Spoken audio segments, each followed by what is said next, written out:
Jadi ketika antum berada di tengah-tengah kehidupan kaum muslimin, berpegang teguhlah kepada sunnah Rasulullah dan sudah, tapi ikuti saja apa yang disunahkan Rasul, jangan ngada-ngada gitu.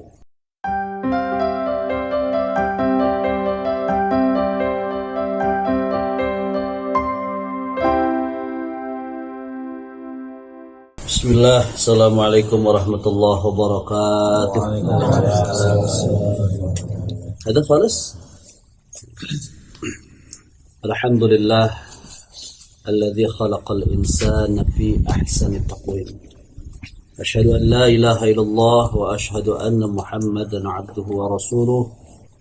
Allahumma salli wa sallim wa barik ala nabiyyina wa rasulina Muhammadin wa ala alihi wa ashabihi wa man tabi'ahu bi ihsanin ila yaumiddin, amma ba'd. Ya ibadallah, usikum wa nafsi bitaqwallah. Ittaqullah haqqa tuqatih wa la tamutunna illa wa antum muslimun. Wa qala fi ayatin ukhra, ittaqullah mastata'tum wa sari'u ila maghfiratin min rabbikum wa jannatin 'arduha as-samawati wal ardu 'iddat lil muttaqin. Wattaqullah wa qulu qawlan sadida yuslih lakum a'malakum wa yaghfir lakum dhunubakum wa may yuti'illaha wa rasulahu faqad faza fawzan 'azima. Shadaqallah. Para hamba Allah muslimin, jika saja ada muslimat rahimakumullah, khususan kepada sahibul bait. Kalau bahasa sahibul bait kayak siah ya. Sahibul apa? Sahibul hajat. Sahibul hajat. Kita ini punya hajat ta'lim ya. Akhirna al-mukarram al-ustaz Ahya man? Ahya Sunaria min Sundawi. Sarawak. Ana al-Karawangi wa antum al-Depoki. Bukan Depoki. Kullul asma lahu tawilul asma. Ana Di Bojonggede. Alhamdulillah. Semoga antum semuanya selalu dalam lindungan Allah. Kita semuanya, terutama yang rumahnya mendapatkan kesempatan untuk dijadikan sebagai majlis radatun min riyadil jannah ya. Karena inna syaitana la yadkhulul baita alladhi fihi qiraatul Qur'an. Setan enggak masuk ke rumah yang di dalamnya terdapat bacaan Quran. Terutama suratul Baqarah wa suratul Imran. Terutama itu dua baca itu. Jadi kalau misalnya antum nih sholat malam, walaupun dibacanya itu terus, cuma karena ada fadilahnya baca terus. Misalnya Al-Baqarahnya 3 ayat terakhir, yang itu amanah Rasul. Terus kemudian Al-Imrannya inna fi khalqis samawati wal ardh. Nah, itu. Terus apa namanya, ayat kursinya Allahu la ilaha illa huwal hayyul qayyum. Baca tuh. Anda dawamkan itu. Anda punya keyakinan rumah aneh walaupun di tengah hutan, kalau Anda yakin fadilah yang dibacakan oleh Rasul tadi itu, Anda berserah diri kepada Allah. Allahumma inni a'udzubika kalimatillahi tamma bi qudratihi wa 'izzati min kulli syarri syaitan ma ajidu wa hadir. Aku berlindung pada Allah dari setan dan sekutu-sekutunya. Nah, itu ditangkal pakai ayat itu. Allahul ladzi la ilaha illa huwal hayyul qayyum la ta'khudhuhu sinatun wa la nawm la ikraha fid din. Kemudian Allahu waliyul ladzina amanu yukhrijuhum minadh dhulumati ilan nur. Kemudian diteruskan yang isi rakaat yang selanjutnya, lillahi ma fis samawati. Itu yakinnya gitu. Ini surat Al-Baqarah. Kalau Anda baca mungkin dari awal ayat 1 sampai ayat 5, nah itu silakan baca juga. Jadi jangan ditinggalkan tuh salat malam itu. Kita dawamkan itu. Ya terutama juga antum kan mendoakan rumah juga ketika antum zikir pagi petang. Nah, pagi petang. Caranya kalau misalnya dari rumah, kalau misalnya rumah Bang Is deket banget ya. Kalau aneh rumah agak jauhan. Jadi ketika selesai sholat subuh, aneh keluar bismillahirrahmanirrahim, Tanis itu subhanallah alhamdulillah subhanallah alhamdulillah subhanallah terus sampai masjid. Man qara'a subhanallah wa bihamdih mi'ata marrah yauman khuttat khotoyahu in kana lahu zabadun fil bahar. Barang siapa yang membaca subhanallah wa bihamdih satu hari 100 kali, maka akan dihapuskan dosanya walaupun sebanyak buih di lautan. Itu kata Rasul. Bagi itu 5 tuh 100 tuh 20 zuhur 20, berangkat 10 pulang 10. Bismillahirrahmanirrahim. Salafus soleh melangkahkan kakinya itu dilambat-lambatin supaya itu banyak. Kalau kita mungkin pengennya cepat, cuma salafus soleh gitu. Cuma itu juga diperkirakan waktunya sih. Kalau waktunya pas kita datang udah azan berangkat, nggak kekejar tuh lambat kita. Tapi kalau misalnya udah koma gitu, ya ke rumah tuh dekat ya musola ya. Maksudnya beruntunglah bagi yang rumahnya jauh. Semuanya ada fadilahnya. Wa naktubu ma qaddamu wa atharuhum. Ya kan dalam surat Yasin ya akan ditulis langkah-langkah kita itu. Kenapa? Karena ada sahabat dulu yang rumahnya jauh. Ketika rumahnya jauh dia harus harus mempersiapkan dulu sampai waktu ada peristiwa sholat id, ya Rasulullah kalau misalnya saya balik lagi nanti tuh Jumat nggak kekejar, dia sholat id pagi gitu kan, pulang lu kata Rasul ya udah nggak apa-apa, maksudnya nggak melaksanakan sholat Jumat, jadi itu sahih diganti itu. Jadi luar biasa kata Rasulullah, jangan dekat-dekat sama masjid. Kenapa? Karena jauh pun langkah kamu terhitung. Itu yang dapat hidayah. Kalau yang nggak dapat hidayah mah dekat juga deket depan speaker ya begitu. Nauzubillah ya Allah. Nah, alhamdulillah kita yakin bahwa kita ini kalau berdasarkan Al-Quran hamba-hamba yang terpilih berada di jalan yang lurus. Anak yang baca surat Al-Hujurat. Ya, insyaallah hafal. A'udzubillahi minasyaitonirrajim. Bismillahirrahmanirrahim. Suaranya agak bintang ya. Ini belum banget. Telepon tiga kali. Masya Allah. Jadi gitu pas aning talim riasah, wah, badan kacau banget, bangun berat, ini mampet. Tapi pas sudah 2 kali, pas ke antum nih, ya agak enteng, cuma gak mampet-mampet juga. Enggak minum obat niasnya. Tadinya sih aneh kan kagak mau, paling capek doang istirahat aja lah. Aneh minum air hangat, makan wedang, jahe, rondeng gitu-gitu hangat-hangat. Cuma iya enak, betul selesai. Makanya juga nih, ini kayaknya perlu nambah lagi nih. Mungkin hangat-hangat nih. Ternyata wah ini ganggu juga, aneh ngajar nih ya. Aneh ngajar sama orang nanti jadi fitnah suara aneh bintang kayak gini. Nanti malah ngejauh gitu kan. Padahal ini istilahnya penyakit kita penyakit lama lah, istilah greges orang tua bilang mah. Kalau makanya tentu nggak ke rumah sakit ada. Ntar yang kecil malah jadi gede. Jadi Omikron. Iya, Omikron dia inget. Ada di motor. Apa ya? Apa kremi? Apa Omikron? Apa ya? Omikron tuh. Jadi alhamdulillah lah. Urusan orang beriman tuh semuanya akan baik. Nggak biasa tuh. Ya, biasa nggak ada.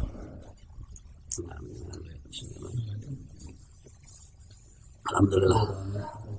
Jadi dalam surat Al-Hujurat Allah berfirman wa'lamu anna fikum Rasulullah law yuti'ukum fi katsirin minal amri la'anittum walakin Allah habbaba ilaikumul iman wa zayyanahu fi qulubikum wa karraha ilaikumul kufra wal fusuqa wal isyan wa ulaika humur rasyidun. Bang ya, artinya gimana?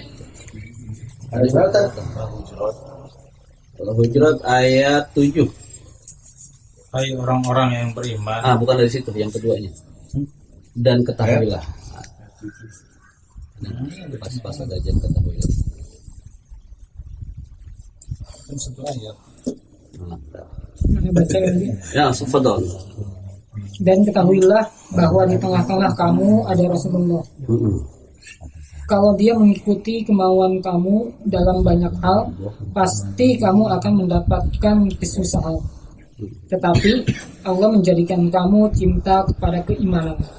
dan menjadikan iman itu indah dalam hatimu, serta menjadikan kamu benci kepada kekafiran, kefasikan, dan kedurhakaan. Mereka itulah orang-orang yang mengikuti jalan yang lurus. Nah, itu yang aneh ngambil benang merahnya. Orang-orang yang berada di jalan yang lurus. Kriterianya itu seperti apa? Gitu. Pertama, dia orang yang beriman, udah pasti dah. Orang yang tidak beriman gak bakal lurus. Iwaja, bengkok dia. Padahal Al-Quran la yabghuna anha iwaja. Al-Quran itu tidak akan membengkokkan urusan orang-orang beriman. Man amila solehan min dzakari wa unsa lanuhyiyannakum hayatan thayyibah, gitu ya. Barang siapa yang beramal soleh dari orang laki-laki dan perempuan, maka Allah akan perbagus kehidupannya, hayatan thayyibah. Wa huwa mu'min, tapi dia harus beriman. Nah, kita beriman nih, makanya Allah panggilnya wa'lamu. Kalau orang kafir enggak. Wa'lamu, kamu tuh sudah orang beriman. Ketahuilah bahwa orang beriman, anna fikum Rasulullah, di tengah kalian tuh ada Rasulullah. Jadi kalau orang kafir, ketahuilah bahwa di tengah kamu ada Rasulullah. Oh, dia nggak ngaku Rasul. Dia ngaku Rasul, itu bukan Rasul. Apalagi Yahudi. Dia tidak mau menganggap Rasul. Padahal kebenaran Rasul itu sudah diterangkan di kitab mereka. Tapi mereka tidak mau mengakui bahwa Nabi Muhammad adalah sebagai Rasulullah. Wa'alamu anna fikum Rasulullah, ketahuilah bahwa orang beriman di antara kalian itu terdapat Rasul. Artinya kenapa? Hidup kalian tuh jangan mengikuti kehendak kalian, maksud. Harus ngikutin Rasul. Kan sekarang ada orang yang ngaku Islam tapi nggak mau ngakui Rasul. Aku yang penting Islam aja lah. Gitu. Rasul contohnya kagak diikutin. Kenapa? Karena Rasul orang Arab. Tuhan kita kan bukan orang Arab doang, kan gitu yang gitu. Sekarang lagi begitu tuh. Allah itu bukan Tuhan orang Arab, Tuhan manusia, seluruh manusia orang beriman. Andai kata Rasulullah diturunkannya di Inggris, aneh ikut Inggris gitu. Ini karena Allah aja nyuruh. Kan Umar begitu, suruh nyium Hajar Aswad. Ini kalau bukan perintah Allah, ngapain lu gue cium? Karena ketaatan aja. Ini namanya ibadah itu nggak perlu pakai pikir. Allah suruh ya udah taat sama nama Allah. Walaupun dia emang harus kumpul 7 kali gitu, tawaf ya, sa'i 7 kali itu juga tawaf diikutin aja. Walaupun dia masih kuat emang segitu nggak usah segitu aja. Ketaatan, jadi nggak perlu ada hawa nafsu, taat aja. Jadi hidup kamu itu, wahai orang-orang beriman, jangan lepas dari Rasul. Nah, kalau Rasul sudah ada di tengah kalian, maka perlakukanlah Rasul dengan baik. Hormati dia, muliakan dia, taati dia, junjung tinggi akhlak dan juga wahyunya. Jangan disakiti. Ketahuilah bahwa Rasul itu sangat tahu tentang urusan kamu daripada kamu sendiri gitu. Terkadang manusia dia nggak ngurusin diri sendiri, padahal dia pengen selamat gitu. Dikasih tahu sama Rasul, tapi dia nggak mau. Karena Rasul ngarahinnya yang baik gitu. Jadi dalam satu hadis, ana lupa, cuma ana pernah baca demi Allah di dalam Bulughul Maram atau Riyadhus Shalihin. Jadi perumpamaan cintanya Rasul itu seperti lilin. Lilin yang menyala, kemudian ada lalat-lalat nih. Ini si lalat-lalat dia ingin mendekati api terus. Nah, sama Rasul disingkirkan. Tapi dia pengen balik lagi ke situ lagi. Nah, manusia itu seperti itu, bahwa kamu itu kalau bisa terbawa hidup dunia, kamu akan terjerumus, maka sama Rasul dijauh-jauhin. Tapi manusia pengen ke situ. Artinya apa? Rasul yang lebih tahu keselamatan kamu daripada diri kamu sendiri gitu. Sampai segitu. Sampai dia mengorbankan dirinya gitu. Demi kalimatillah. Wasilah kita punya agama Islam itu karena Rasul. Setelah Rasul para sahabat tabiin salafus soleh terus sampai ulama-ulama, sampai kita, bapak kita, sampai kita gitu. Nah, jadi ciri-ciri orang yang mendapatkan jalan yang lurus adalah pertama, dia taat kepada Rasul. Wa'alamu anna fikum Rasulullah. Lau yuti'ukum fi katsirin minal amri la'anittum. Jika kamu mengada-ngada dari sesuatu yang sudah ditetapkan oleh Rasul dan Allah. Kamu ngada-ngada nih, salat yang sudah ditetapkan 5 waktu, kamu pengen 4 rakaat, pengen 6 rakaat. Kenapa? Nafsu. Subuh 2, seger nih, pengen 4. Sesuatu yang melebihi dari itulah.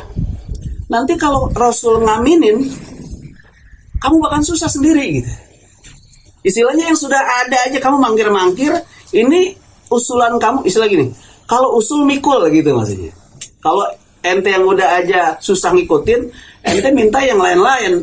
Kalau misalnya Rasul bilang iya, tanggung jawab ente. Ente kan usul sendiri kan gitu. Sekarang kan pemimpin gitu. Makanya kata Rasul, jadi pemimpin itu jangan ngajuin diri, tunggu dipilih. Kenapa? Kalau ngajuin diri itu bebannya besar. Ya lu kan ngajuin sendiri. Kalau misalnya lagi salah, gue nggak ngajuin sendiri. Tapi sekarang berlomba-lomba. Kenapa? Karena dilihatnya yang enak-enaknya. Jadi memersatukan, suaranya didengar, dimuliakan di tengah masyarakat, sarananya bagus, dihormati, itu doang. Tapi bebannya, Mas. Alhamdulillah, subhanallah. Dia nggak mikirin itu.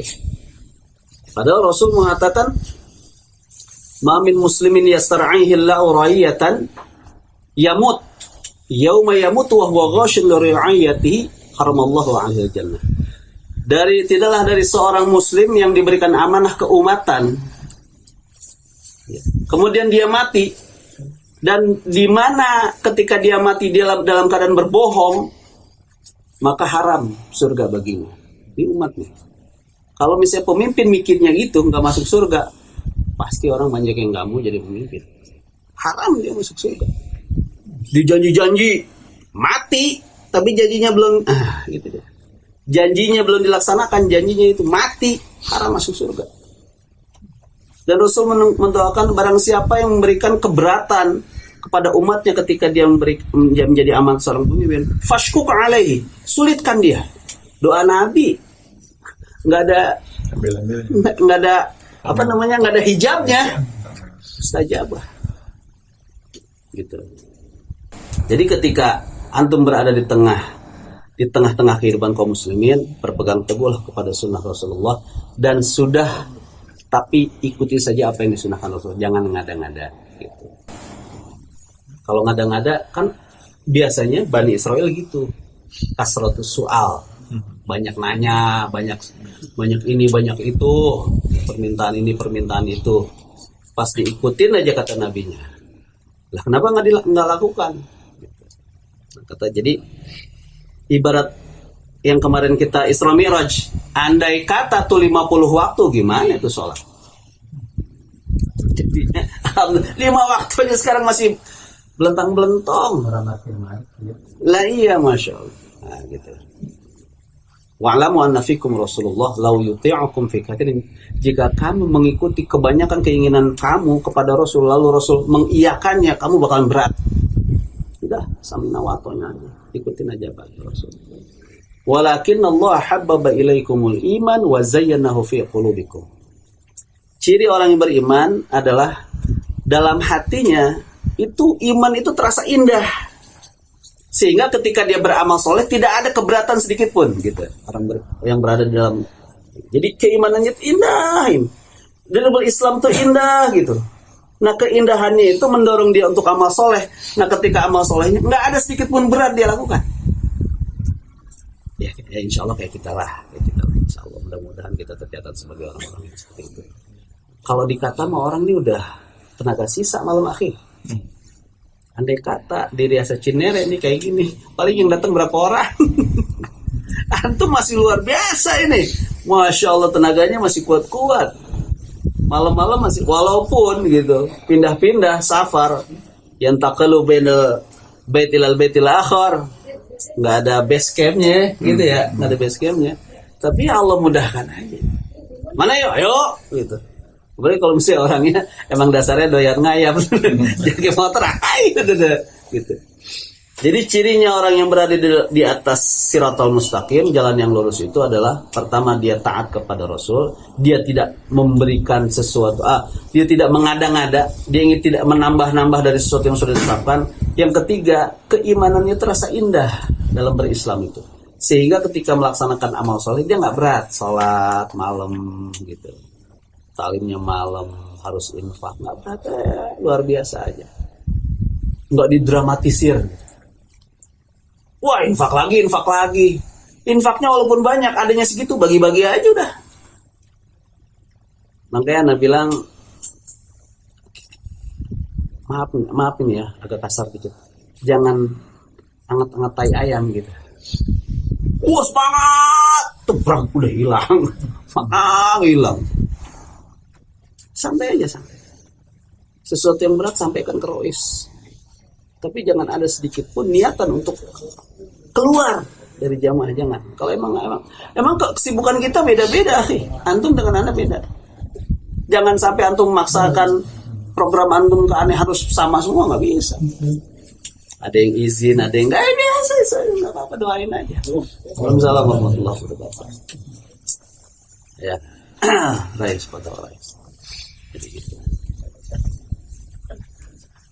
Ya, jadi akan tercipta keindahan dalam keimanannya.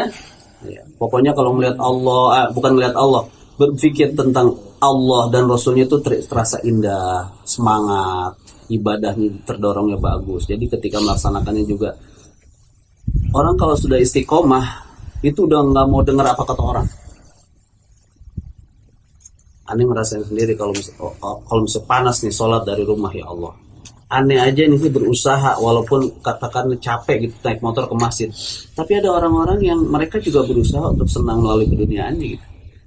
Jalan depan itu lagi main gaple apa gitu biasa aja gitu. Ya Allah. Memang Allah udah jadi. Nah, alhamdulillah sekali lagi. Untuk bisa jadi seperti ini susah. Jadi rawat terus gimana. Jadi waqarraha. Jadi wazayyanahu fi qulubikum wa karraha ilaikumul kufra wal fusuq wal isyan. Dan juga dia diberikan kebencian oleh Allah. Kenapa kok diberikan kebencian? Bencinya apa kita boleh benci? Boleh benci, tapi kepada al fusuq, kefasikan. Wal kuf dan kekufuran, wal isyan dan kemaksiatan. Nah itu dia. Jadi kekafiran kayak kemarin lah tahun baru. Kita tuh ya Allah aneh melaknat itu orang yang pada jedar. Kenapa? Karena untuk kita larang secara fisik nggak bisa gitu kan. Man ra'a minkum munkaran falyughayyir biyadihi. Kalau antum bisa ada kekuatan, antum menjadi seorang kepala desa, larang tuh. Itu punya kekuasaan tuh biyadihi. Fa in lam yastati fa bilisani. Kalau nggak bisa pakai mulut, ngomongin. Kalau misalnya peraturan daerah nggak bisa, omongin aja langsung door to door. Nggak bisa, ya udah fi qalbi. Fa in lam yastati fa bi qalbi. Benci kita. Benci banget. Emang benci banget aneh. Bisa. Nah, orang kalau punya kebencian terhadap hal itu berarti dia berada di dalam jalan yang lurus. Pas aneh jedar-jedor, aneh lagi ngisi takziah. Pas lagi Piala AFF Indonesia lawan Gajah kalah ya. Leg kedua dari ya tetap kalah. Jadi aneh di sini nih, tausiah di sini pas takziah. Di sebelah aneh tuh lagi ngeliatin itu. Wah, aneh tahu nih lah. Berapa? Sat. Enggak Sat, tenang aja Sat. Berapa? 3-0. Udah. Oke, udah tutup aja. Tutup. Jadi harus ada kebencian terhadap hal itu. Sekarang juga banyak orang-orang yang menyudutkan Islam. Ada orang yang menggebu-gebu supaya nahi mungkar gitu ya. Pembenci Islam, omongan-omongannya udah aladul khisom gitu. Udah pokoknya dia pembantah yang tulen lah gitu, seperti itu ya. Udah diperlihatkan oleh Allah di hadapan kita itu. Benar-benar Islam sekarang tersaring. Siapa Islam yang memang nggak lulus dalam ujiannya, orang-orang itu. Siapa yang istiqomah? Siapa yang masuk ke dalam fitnah? Siapa yang dia terselamatkan dari fitnah? Nah, Anda merasa bahwa kita berada di jamaah ini terselamatkan dari fitnah. Kita ini terkomando, nggak sembarangan. Ada nggak kira-kira ikhwan yang sekarang masuk trending topik tentang Islam? Nggak ada. walaupun dia sebetulnya bisa. Sebetulnya bisa punya website, kita punya kantor Mina. Coba Mina ngangkat nggak tentang orang-orang yang kayak Abu Janda? Enggak kan? Artinya kita menyaring. Kalau masuk ke ranah itu, udah kegulung. Kata Ustaz siapa ya? Kata Ustaz yang Cilacap itu. Kalau antum udah masuk ke ranah politik praktis, antum akan tergulung, nggak bakal bisa keluar antum. Lingkaran setan aja dah. Maju setan, mundur setan. Setan nggak bisa keluar. Jangan coba-coba. Sampai dulu ada ikhwan yang pernah izin sama imam, gimana kalau saya nyalonin? Gitu. Imam berlepas diri, silakan aja. Yang penting imam sudah mengeluarkan keputusan. Nah, jangan nyoba-nyoba. Walaupun antum niatnya benar di dalam sana, tapi ketika antum mengeluarkan pendapat, ada yang memveto antum, nggak bisa. Emang bukan di situ ranah untuk berjihad itu. Jihad bukan di situ. Itu produk nggak benar lah. Nah itu jadi para hamba Allah. Jadi di sini lagi Anda mau menegaskan bahwa mudah-mudahan kita menjadi orang-orang yang berada di atas jalan yang benar dan kita memiliki ciri-ciri seperti itu tadi, bahwa kita berpegang teguh kepada sunnah Rasulullah SAW, kita tidak mengada-ngada dari sesuatu yang sudah ditetapkan, kemudian juga kita mendapatkan keindahan dalam keimanan kita. Jadi kalau misalnya ada amalan-amalan soleh kita senang gitu, sehingga kita melakukannya itu nggak ada beban sama sekali. Sholat nggak berat, puasa nggak berat, infak nggak berat, perjalanan talim walaupun jauh seperti ini macet-macet nggak berat, nggak berat. Kemudian ada kebencian terhadap hal-hal seperti itu. Cuma memang kita ada orang-orang Islam nggak sama semua pemikirannya. Ada yang menggebu-gebu, Ustaz gimana nih kalau misalnya kita nggak bergerak nih Islam akan terinjak-injak, gitu tuh. Biasanya orang-orang itu orang-orang yang aktif di organisasi seperti itu. Wah, dia speednya tinggi itu dalam. Cuma dia nggak berpikir gitu, nggak berpikir gimana kalau terjadi mudarat-mudaratnya, nggak, pokoknya asas libas. Orang-orang yang benci sama Islam sekarang sedang menggerakkan pionnya satu persatu untuk memancing si raja kita masuk ke dalam. Pancing satu, bermasalah penjara satu, tapi dalamnya hancur gitu. Ada orang-orang yang benci sama Islam, ngobrol ke kita, ke Islam, jelek-jelekin Islam, akhirnya umat Islam semuanya pada marah, penjarain dia satu, tapi nanti yang akan membenci juga orang Islam lagi. Akhirnya orang Islam dengan orang Islam berantem. Nah dia cuma ngorbanin satu doang, masuk penjara. Tapi kalau kita yang masuk penjara banyak. Jadi dia lagi dagang, jangan dibeli dagangannya. Biarin aja. Emang udah kayak gitu. Sampai dalam Al-Quran, sampai dia mengganti lagi topik pembicaraan dia. Kenapa? Karena bosannya ngejelek-jelekin Islam dulu. Ustaz Abu Hidayat bilang gitu. Ustaz Akhi, luar biasa Islam itu. Walaupun ditekan sana sini. Di kita dibilang teroris, di Eropa dibilang Islamifobia, tapi lihat perkembangannya. Malah seperti di Mekah gitu kan. Islam ditekan, tapi singa-singa dia masuk ke Islam. Hamzah masuk, Umar masuk. Ya kan? Nah Islam saat ini ditekan. Ini Allah lagi menjalankan skenario-nya nih. Nanti macan-macan mereka yang tadinya singa-singa podium yang Islamifobia luar biasa, masuk Islam itu dia. Kata Rasulullah jantungnya, gitu kan? Umar masuk Islam. Kita lihat aja Allah. Jadi Allah istilahnya Fir'aun aja diganti, apalagi cuman kayak begitu. Cuma kita terbawa, wah suasana kita harus bergerak sana sini, bergerak sini. Tapi kalau tanpa ilmu, itu terjerat kita. Nah, alhamdulillah sekali lagi bersyukur kita berada di jamaah muslimin, walaupun kita diuji dengan keikhlasan kita di jamaah muslimin, tidak ada tujuan keduniaan kita. Gitu ya. Istilahnya kalau misalnya memang ada ayatnya di jamaah muslimin ini, amir-amir naib nih udah punya mobil atu-atu. Gitu ya. Kalau ada pengen ada duit-duitnya gitu nih.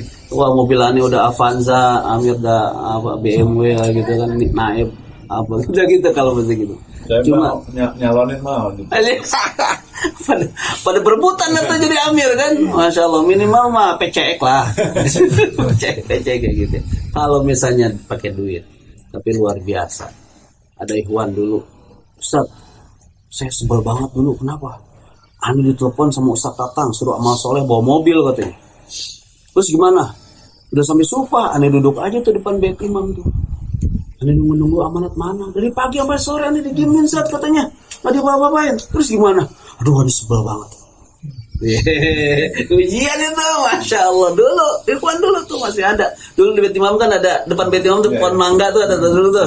Sampai Ani nunggu situ, Ani tongkrongin mobil Ani. Masya Allah, luar biasa antum. Kenapa? Jauh datang juga tuh gitu.